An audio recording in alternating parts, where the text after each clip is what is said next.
Hello everyone, তোমাদের সাথে father's day mini ব্লগটা শেয়ার করছি। জানি ব্লগটা আপলোড করতে একটু লেট হয়ে গেল।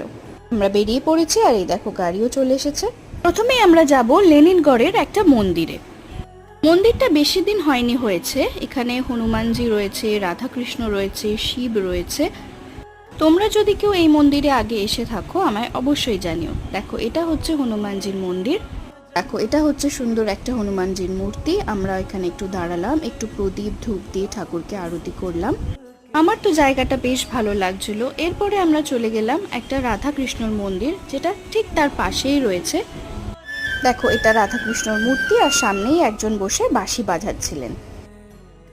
তার ঠিক পাশেই রয়েছে একটা শিব মন্দির। এখানে একটা বড় শিব মূর্তি রয়েছে।